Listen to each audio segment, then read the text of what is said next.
디테일이죠. 그래서 밖에서 보면 구조 프레임이 거의 안 보이죠. 근데 안에는 여기 보면 엄청나게 큰 철골이 이렇게 나선형 형태를 띠면서 이렇게 돌아가 있어요. 우리 복도에 전시돼 있죠. 이렇게 돌아가 있는 거거든. 사각형을 그리는 게 아니라 마름모 형태를 만들면서 이렇게 구조가 들어가 있고, 아까 사례처럼 여기처럼 이 구조랑 이 커튼홀 유리 패널이 떨어져 있습니다. 떨어져 있어서 밖에서 보면 프레임이 잘 안 보이게끔 만들어져 있는 거죠. 보면 여기 보면 이렇게 뭐 만들어 놨죠. 지지할 수 있는 구조체를. 그래서 이 철골에 바로 붙는 게 아니라 여기에다가 요 얇은 프레임을 다시 이렇게 연결해서 유리를 여기다 끼워 넣는 겁니다. 이렇게 끼워 넣는 겁니다. 끼워 넣으면 되니까 밖에서 보면 구조가 잘 안 보이지. 이 큰 구조도 사람 몸통만한 이 구조체가 밖에서는 잘 안 보이는 거죠. 그죠? 이렇게 만드는 겁니다. 역시 비슷한 사례들입니다. 여기도 보면 똑같이 밖에서는 구조체가 최소한으로 노출되게끔 안 보이게 숨겨놨죠. 이렇게 만드는 게 디테일이죠. 이렇게 만들어져. 이런 형태에 비하면 얘네는 조금 사이즈가, 그죠? 어떻게 보면 좀 아담하죠? 그렇다고 해서 이게 엄청 쉽거나 이렇진 절대 않습니다. 이런 데는 2A가 생긴단 말이야. 실제로 이렇게 다 곡면이잖아.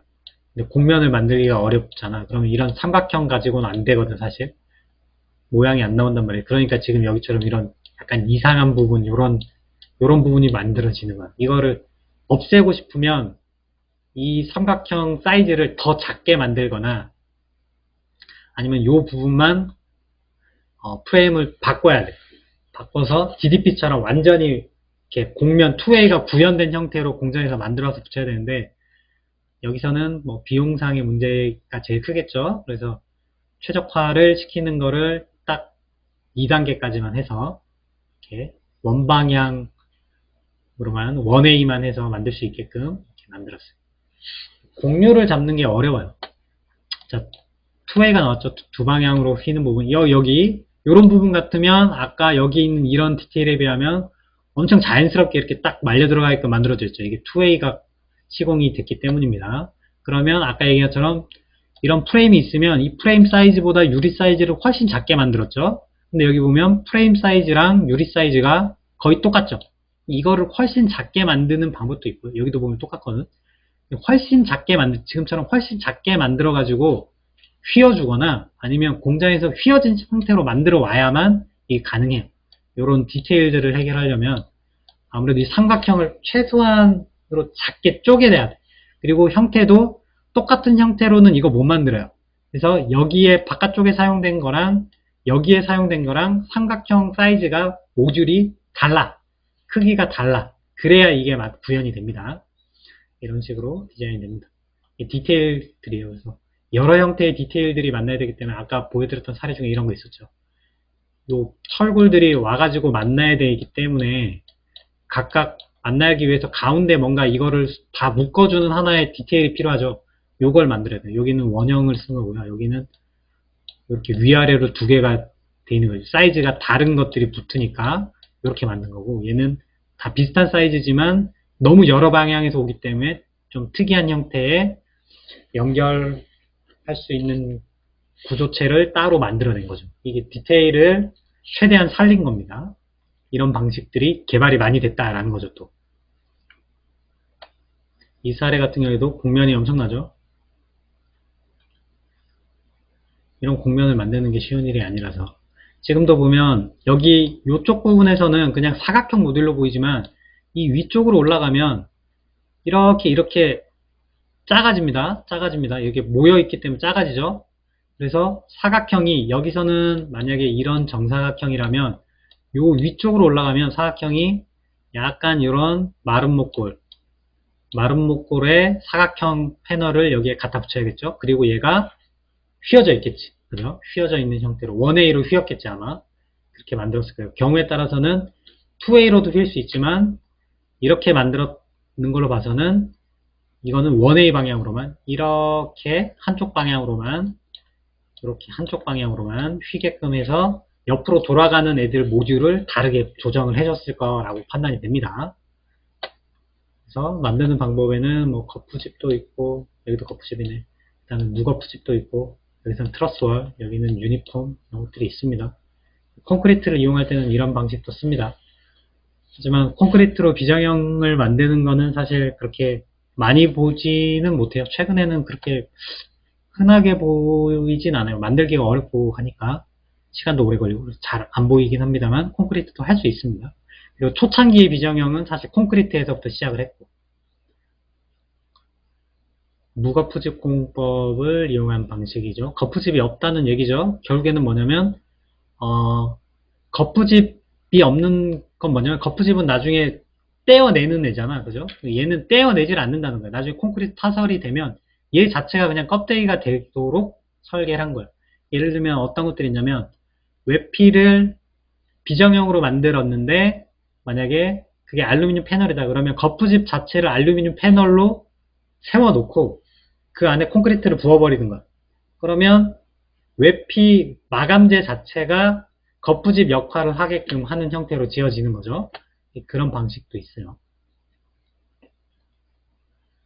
예, 여러 가지 방법이 있습니다. 목재로 하는 게 제일 흔하지만 요즘은 목재보다는 철판을 많이 하죠. 여기도 목재로. 목재를 쓰면 좋은 점은 철판이나 이런 것들은 모양을 현장에서 다듬기가 굉장히 어려운데 나무는 거기서 잘라가지고 이렇게 만들 수가 있잖아. 그죠? 그래서 목재를 지금도 많이 쓸 수밖에 없는 이유가 현장에서 갑자기 뭔가 대응해야 되는 상황이 발생했을 때 쉽기 때문에 목재 거푸집은 여전히 많이 사용이 되고 있습니다. 이렇게 콘크리트를 이용해서 만드는 것들 나와 있습니다. 그리고 이런 형태면 이게 너무 특이하죠. 이게 반복된 어떤 특정 형태가 반복되는 형태면 철판으로 된 거를 만들어 와가지고 모듈화 시켜서 쓰고 그 옆에 또 쓰고 또 쓰고 재활용이 되는데, 이렇게 형태가 반복되는 형태가 전혀 없는 형태인 경우에는 재활용이 전혀 안 되기 때문에 차라리 목재를 이용해서 한번 쓰고 떼어내는 게 훨씬 공사하는 입장에서 편리하고 비용도 절감이 되고, 그래서 목재를 사용하는 경우가 많다라는 겁니다. 이렇게 여기서는 스틸 거푸집을 이용했죠. 아까 얘기했지만 스틸 거푸집을 쓰는 경우에는 반복되는 부분이 있어서 재활용이 가능할 때 스틸 거푸집을 써요. 그리고 구조적으로 부담이 많이 걸릴 때, 부담이 크지 않을 때는 목재를 쓰고 떼어낼 수 있는데, 목재를 썼을 때 이게 탈락할 이 압력 때문에 이게 콘크리트가 식으면서, 그러니까 식는 게 아니라 굳으면서 발생하는 내화열이라고 하는 게 있는데 그 열 때문에 이 목재가 타버릴 수도 있거든. 그래서 그런 위험이 있으면 못 쓰죠. 그래서 그런 게 아닐 경우에는 이렇게 철판을 쓰는 방법도 있습니다. 여기 써있죠. 비싸다는 게 단점입니다. 현장 대응이 어렵기 때문에 이거 제작해서 오는데 걸리는 시간도 상당하고 어렵습니다. 다른 사례들도 있고요. 여러 가지 디자인들이 있어요. 이런 거 같은 경우는 거푸집을 이용해서 모양을 이렇게 내야 됩니다. 이 자디드가 이런 걸 많이 했죠. 형태적으로 최근에는 정말 다양한 형태로 만들 수가 있어요. 콘크리트, 그 다음에 알루미늄 패널, 철골 뭐 다 가능합니다. 요즘 목조주택도 비정형이 되니까 뭐 사실 안 되는 게 없습니다. 그래서 프리패브리케이션에 대해서 한번 볼게요. 어떤 식으로 이루어지냐면 처음엔 최적화를 합니다. 최적화. 그리고 나서 이걸 BIM으로 패브리케이션화 시켜요. 공장에서 만들어낼 수 있도록 이거를 단위로 잘라요. 쪼갭니다. 쪼개가지고 디테일을 만든 거를 목업이라고 하는 거는 실제로 모듈을 만들어서 지어보는 샘플 모형 같은 건데, 디지털 목업은 뭐냐면 그 샘플을 1대1 사이즈로 현장에서 만드는 게 아니라 컴퓨터상에서 구현해서 만들어 보는 거야. 그죠? 그리고 나서 이걸 이용해서 3차원 BIM 안에서 실제 이제 구조부터 시작해서 디테일까지 전부 다 BIM 모델로 구축을 합니다. 그리고 나서 여기서 디지털 목업했던 거를 현장에서 샘플을 만들어요. 3차원 모델을 만듭니다. 제작용 3차원 모델을 만든 이게 목업이라고 부릅니다. 이렇게 목업을 해서 실제로 여기서 디지털 목업한 것과 일치하는지 체크를 하죠. 그래서 만약에 변경사항이 발생하면 여기서 업데이트를 하는 거고요. 그 다음에 준공에서는 이 BIM 모델 파일을 공장에 넘겨서 공사하기 위한 모듈로 자르거나 아니면 제품을 생산해서 가지고 오는 형태로 이루어집니다. 이게 단계별로 BIM을 사용하는 목적이 다르죠. 그래서 1단계 같으면 설계 초기 단계다, 만약에 계획 설계다, 그러면 프리패브리케이션이라고 해봐야 어느 정도 사이즈로 이거를 잘라줄 것인가, 이 정도만 결정을 하면 돼요. 최적화 1A로 만들 거냐 2A로 만들 거냐, 이런 것만 결정하면 돼요. 철골로 갈 거냐 콘크리트로 갈 거냐 커튼홀로 갈 거냐, 이런 것만 결정하면 되는데, 이제 그 단계를 넘어서면 실제로 시공할 수 있게끔 만들어야 되잖아, 그죠? 이게 실시 설계 단계에서 고려되는 내용이에요. 기본 설계에서 실시 설계 사이에서 이런 디지털 목업이 반드시 병행이 되고, 3단계는 실시 설계와 시공 단계가 같이 섞여 있는 단계고, 여기에서는 시공 단계라고 이해하시면 될 것 같아요. CNC라고 하는 거는 선반 가공인데 사실 기계과에서 많이 쓰는 용어들이에요. 그런데 최근에는 아까 얘기했던 디지털 패브리케이션을 하려고 하니까 건축 자재 역시도 공장에서 CNC 정밀 가공을 해서 현장으로 가지고 오는 형태로 많이 만들어지고 있고, 이런 CNC는 원래 있던 거를 깎아가지고 가공하는 방식이라고 하면 또 다른 반대되는 개념의 방식은 깎는 게 아니라 쌓아서 만드는 방식, 그러니까 우리가 지금 많이 여러분들 들었던 3D 프린터기, 이런 방식이 CNC와 함께 디지털 패브리케이션의 핵심 기술 중에 하나입니다. 그래서 현재 항공, 선박, 자동차, 우주 산업 이런데 다 사용되고 있는 기술들이고요. 이거를 건축에서도 이제 적용해서 사용하려고 시도하고 있다라고 보시면 될 것 같아요. 여러 가지 재료들이 있고 이거를 가공해서 만들어내는 과정에 대한 설명입니다. 그리고 만든 거를, 공장에서 만든 거를 조립을 해서, 이렇게 조립을 해서 이게 용접을 했죠, 여기서는. 그래서 현장에서는 설치하게 이렇게 가는 게 과정이라고 보시면 될 것 같아요. CNC를 이용한 방법과 레이저 가공을 하는 방법이 있습니다. 설판이 있으면 그거를 레이저 절단기로 커팅을 해내면 레이저 가공이고요. 그 외에 이거를 깎아가지고 만들면, 조각을 하면 CNC가 되는 겁니다. 큰 차이는 없어요. 다 공장 기계 쪽에서 다 이미 쓰고 있는 기술들이고요. 사실 건축에서는 생소할 뿐 다른 분야, 타 산업 분야에서는 굉장히 보편적이고 일반화된 기술입니다. 목재를 이용해서 만드는 방법도 있죠. 최근에 안 되는 게 없습니다. DDP 내부 목업했던 것들입니다. 그래서 2A이기 때문에 생기는 문제점들을 목업을 해서 체크를 하죠. 실제로 공사를 하거나 공장에 생산하는데 발생하는 문제점들을 체크하려면 목업을 반드시 해봐야 됩니다.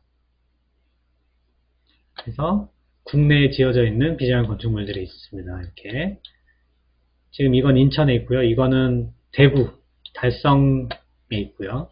상암동에 MBC 신사고, 그 다음에 동대문 디지털 프라자, 이런 것들이 대표적인 비자형 건축물들이 있습니다. 여러분들 다 갔다 왔는지 모르겠어요. 선생님은 여기 송도 여기 갔다 왔고요. 그 다음에 여기 디아크 갔다 왔고요. 동대문 디지털 프라자도 다녀왔습니다. 여기는 못 가봤습니다. 못 가봤는데, 여러분들 궁금한 친구들 한번 가서 보세요. 도대체 얘네들이 어떻게 이렇게 내부는 어떻고 외부는 어떻고 이런 것들 경험하는 것도 좋고, 그 다음에 지금 선생님한테 이게 어떤 원리로 만들어지는지에 대해서 듣고 또 가서 보면 또 건물이 다르게 느껴져요. 그래서 또 보고 느끼는 점이 있을 겁니다. 그래서 그런 것들에 대해서 경험해 보면 좋을 것 같습니다. 다양한 형태들이 있죠. 지금 그런 아까 그 디지털 패브리케이션이라고 하는 것 설명을 듣고 나면 이런 형태를 보면 이걸 어떻게 만들었을지 이제 예측이 되고, 이런 디테일들, 이런 것들을 보면 이게 2A인지 1A인지 여러분들이 파악이 될 뿐더러, 그러면 얘네들이 이 내부의 구조는 어떤 식으로 만들어져 있겠다 라고 하는 것도 대략 파악이 되는 거예요. 만약에 이런 식으로 만들었고 여기 지금 커튼홀이잖아요. 이런데 보면 유리가 들어가 있잖아요. 커튼홀이잖아요. 그러면 이거는 당연히 콘크리트로는 이렇게 안 만들었을 거란 말이죠. 그럼 이 안에 들어가 있는 거는 철골 구조가 아마 안에 있을 거고, 철골 구조를 어떻게 세웠을까? 아마도 이렇게 세웠겠지. 이렇게.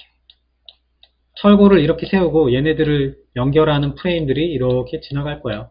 그리고 나서 여기 바깥쪽에 프레임을 다시 덧대서 이렇게 덧댄 거죠.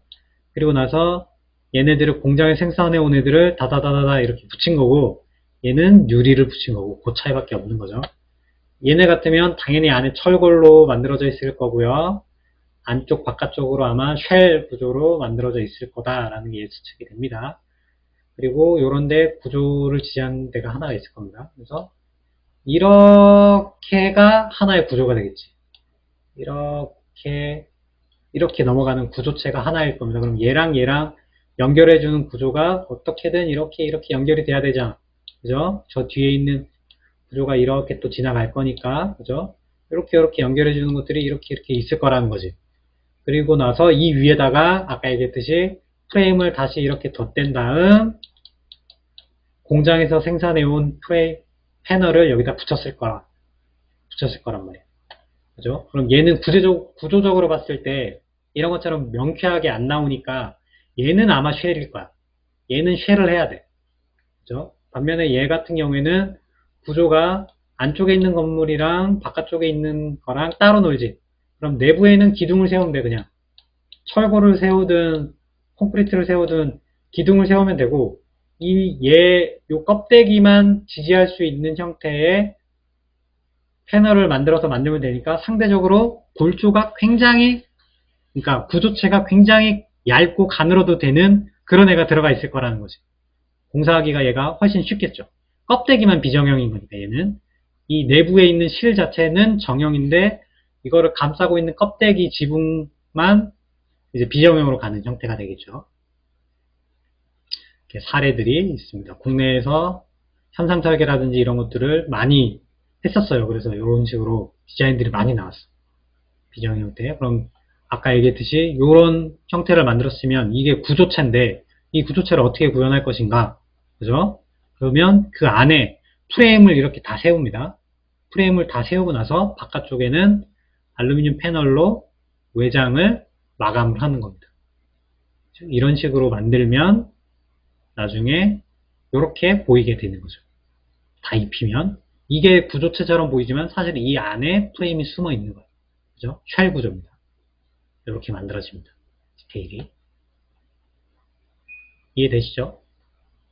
그리고 얘네들을 부분적으로 프레임을 짤 때는 그냥 프레임을 만들기가 어려우면 지금처럼 공장에서 만들어 와서 이거를 여기다 프레임을 딱딱딱 조립하게끔 이렇게 만든다라는 겁니다. 이걸 하려면 아까 얘기했듯이 디지털 패브리케이션을 위한 BIM 모델이 필요하고 목업을 해봐야 돼. 이거는 디지털 목업이고요. 이거는 실제 현장에서 한 목업 작업이 되겠죠. 해봐야 여기 나온 것처럼 오차도 알 수 있고 디테일도 확인을 할 수 있습니다. 그리고 시공하기 얼마나 편한지에 따라서는 디지털 목업을 다시 해야 되거나 설계를 변경해야 될 수도 있습니다. 선생님이 설명했던 내용들이 이렇게 보이죠? 구조가 일반화된 구조가 아니죠. 여기서부터 여기까지 요 길이랑 요 길이가 다 다르죠. 비정형을 만들게 되면 아무래도 이렇게 하중이 걸리는 부분과 그 다음에 높낮이라든지 이런 것들 때문에 이게 하나의 모듈로 만들기가 어려워요. 그러면 하나의 모듈로 못 만들면 이렇게 쪼개서 요만큼 공장에서 만들고 이만큼 공장에서 만들어서 현장에서는 두 개의 골조를 조립할 수 있게끔 해주면 공사가 쉽겠죠. 현장에서 이걸 다 맞출 수가 없으니까, 그죠? 그렇게 만드는 게 패브리케이션. 그때 뭐 CNC나 뭐 레이저 가공 뭐 이런 거 다 사용을 할 수가 있다라는 거예요. 만들어서 현장에 가지고 와서 여기서 딱 용접을 하거나 볼트 너트로 조립을 해버립니다. 이렇게 생겼죠? 선생님이 말한 거랑 똑같죠? 이런 거는 이 부분이 비정형이다 보니까 다른 부분은 비정형이 별로 없죠? 이 부분이 비정형이죠? 외피가 비정형인 겁니다. 실내가 비정형이 아니라 외피가 비정형이니까 이거는 공사가 좀 더 쉬워. 그죠? 구조 자체가 크게 무리를 안 받으니까 이렇게 큰데 기둥 요렇게 하나 세우고 요렇게 하나 세우면 이걸 다 버틸 수 있게끔 돼 있잖아. 그죠? 만약에 이 위에를 실이 실제로 있어가지고 쓴다고 하면 이거 가지고 안 돼. 이 폭이 더 두꺼워야 될 거야. 아마. 이 안에 트러스를 다 짜가지고 이걸 버티는 두께가 한 이만큼은 필요할 거야, 최소한. 근데 여기서는 그런 게 아니니까 얇게도 가능한 거죠. 이런 형태는 이것도 투웨이네요. 투웨이니까 공장에서 만들어 와서 현장에서 조립하면 되고, 안에는 철골 프레임을 쭉 해야겠죠. 이렇게. 감사합니다. 안에 있는 철골 프레임은 그렇게 많지 않죠. 밖에 얘를 외피를 지지하기 위한 프레임들이 엄청나게 많이 있다는 거. 디테일들입니다. 구경만 하세요.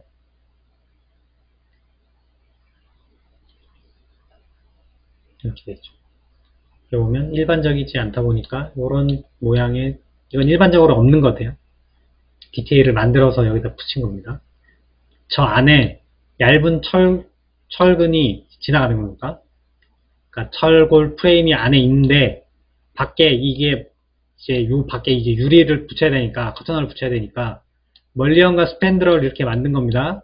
그때 이 수직으로 서 있는 이 멀리언을 저 밖에 있는 구조체에서 달아매야 되는데, 직선으로 해가지고 이렇게 달아맬 수도 있지만 여기서는 이렇게 한번 꺾인 형태의 이런 모양의 디테일을 만들어서 갖다 붙인 거죠. 여기다 붙여서 이렇게 해서 여기가 힌지 구조로 만든 거죠. 힌지 구조로. 이렇게 디테일이 만들어졌다라는 거죠. 세부적인 거 보면 이렇게 되겠습니다.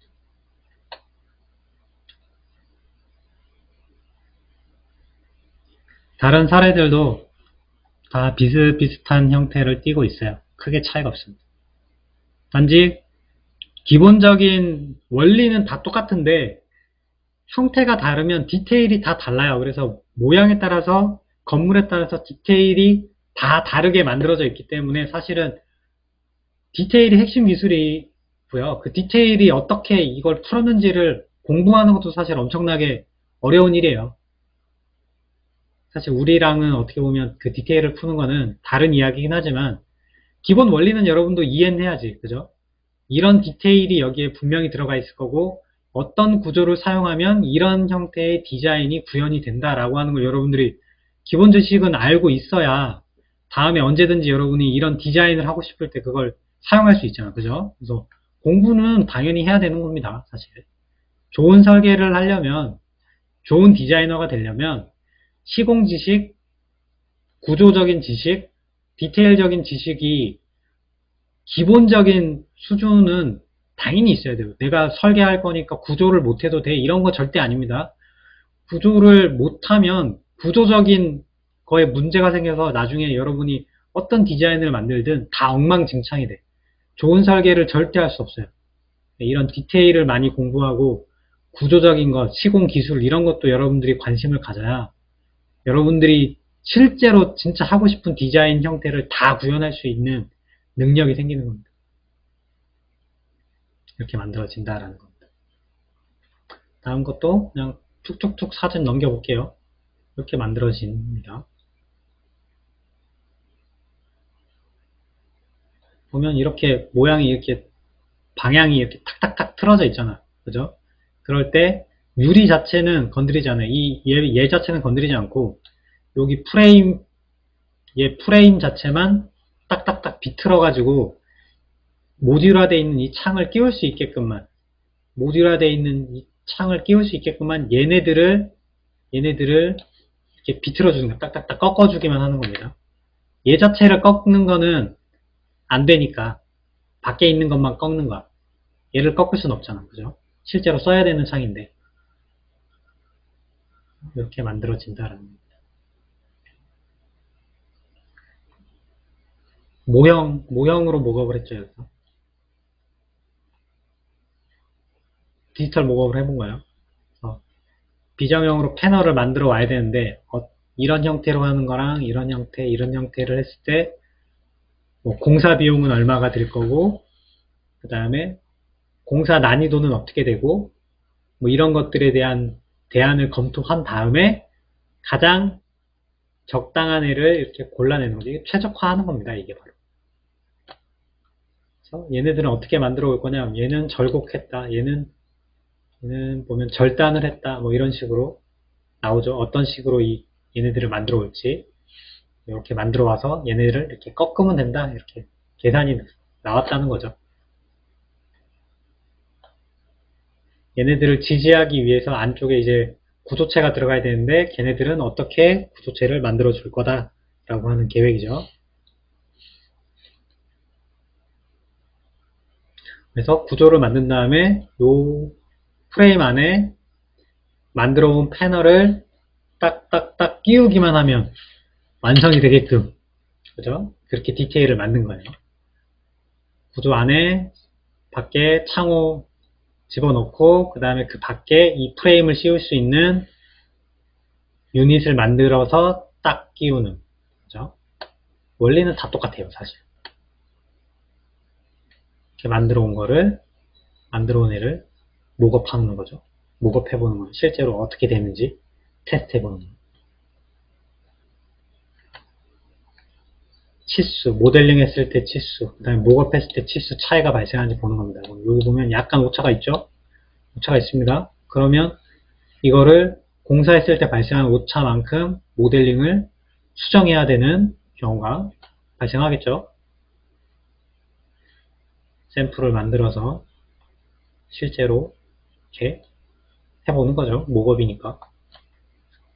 현장에 설치를 해봅니다. 그리고 이 목업이 잘 되면 현장에 다 이제 반영을 하는 거죠. 목업하는 내용이 또 나옵니다.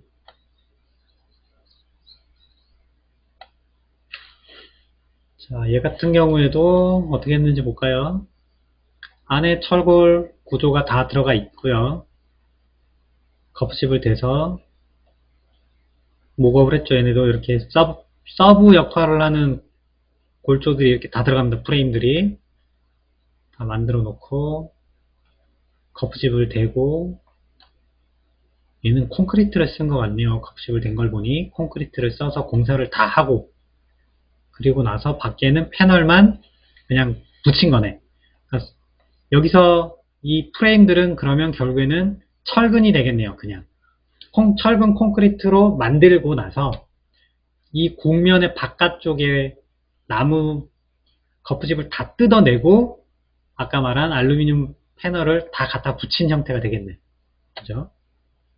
이렇게. 그럼 그렇네요. 여기는 콘크리트 맞네요. 콘크리트, 알루미늄 패널은 부분적으로 다르죠. 갔다 왔는데도 기억이 안 납니다. 이렇게 목업하는 거죠.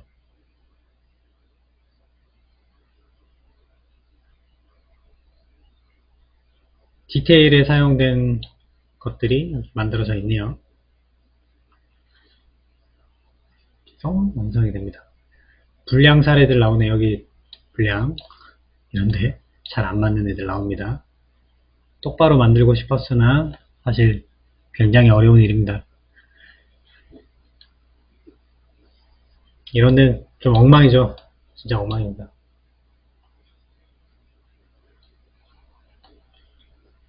네, 디테일이 이거는 공장에서 제대로 생산을 못했거나 아니면 그 아까 했던 좌표 추출을 잘못한 거예요. 이게 2A로 꺾이는 방향이죠. 이렇게도 꺾이고 이렇게도 꺾였죠. 그러다 보니까 공사가 굉장히 어렵기 때문에 이거를 만들어 올 때 정확한 치수대로 만들어 와야 되는데 그걸 제대로 못하면 이렇게 되는 겁니다. 이렇게 공간이 붕 뜨거나 이런 현상들이 생깁니다. 실내도 마찬가지. 디테일이 사실 비정형 건축물은 디테일이 생명인데 디테일이 이렇게 엉망이 되면 좋은 건물로 평가를 못 받아. 이런 다 하나도 안 맞죠? 그러니까 목업을 제대로 안 한 거예요. 이거는 목업을 제대로 테스트를 안 했기 때문에 공장에서 만들어 와도 이게 안 맞는 부분이 이렇게 있는데 이걸 테스트를 정확히 못한 거예요. 이런 부분이 엉망이죠. 이래서 한동안 국내 비정형들이 욕을 많이 먹었어요. 디테일들이 엉망이죠. 하나도 안 맞죠? 모양 보세요. 그래서 한동안 엄청 유행했던 비정형들이 쏙 들어가 버린 이유들이 이런 이유가 커요. 지어놨더니 엉망이라 가지고 안 맞는. 그죠? 자, 그렇습니다. 그래서 비정형 건축물 시공 시 BIM에 의한 설계 엔지니어링은 선택이 아닌 필수다. 그러니까 비정형 건축물을 여러분들이 만약에 설계를 디자인을 하고 싶다면 앞에서 이야기했던 시공상의 문제점과 디테일 이런 것들을 여러분들이 기본적으로 지식을 알고 그거에 맞춰서 디자인 최적화를 해줄 수 있는 능력이 있어야 돼요. 그거를 할 줄 모르면서 무조건 저런 모양만 만들고 싶다 그러면 지금 앞에 나온 이런 사례들이 더 만들어질 뿐이에요. 더 만들어지는 겁니다. 이걸 만들 수가 이렇게 되는 거죠. 그죠? 그러니까 이런 것들을 여러분들이 잘 하려면 지식을 일단 쌓으시고 그거에 맞춰서 디자인을 잘 해야 할 것이다 라고 하는 이야기입니다. 그 다음 시공 현장에 BIM이 활성화되기 위해서는 형식이 아닌 필요에 의해 사용되어야 된다는 겁니다. 여기에는 필요에 의해서 써야 되는 건데 실제로 필요해서 지금 쓰고 있어요. 필요해서. 근데 어떤 건축물들은 BIM을 애초에 시공에 쓰겠다라고 계획해서 시공사에서 BIM을 요구하는 경우들이 있다 그랬죠. 그런 건축물들은 굉장히 설계가 잘 됐어요. 시공도 잘 됐고. 근데 설계는 BIM으로 했는데 불구하고 시공하는 쪽에서는 자기들은 BIM을 할 줄 몰라. 나는 BIM 하기 싫어. 이런 경우들이 있어.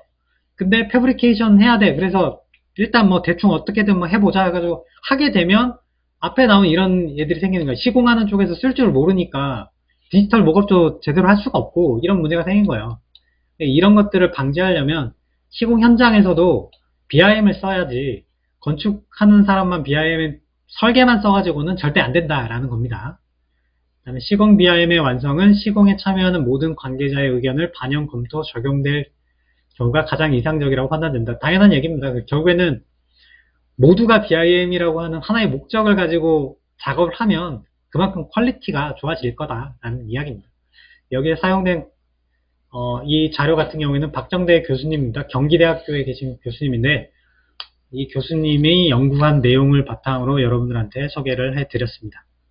자, 오늘 수업은 여기까지 하고 비정형 건축과 BIM에 대해서 이야기를 나눠봤고요. 다음 시간에는 또 다른 재미난 주제를 가지고 여러분들과 재미난 이야기들을 한번 해보도록 선생님이 준비를 잘 해보겠습니다. 자, 오늘 여기까지 하겠습니다. 고생했습니다.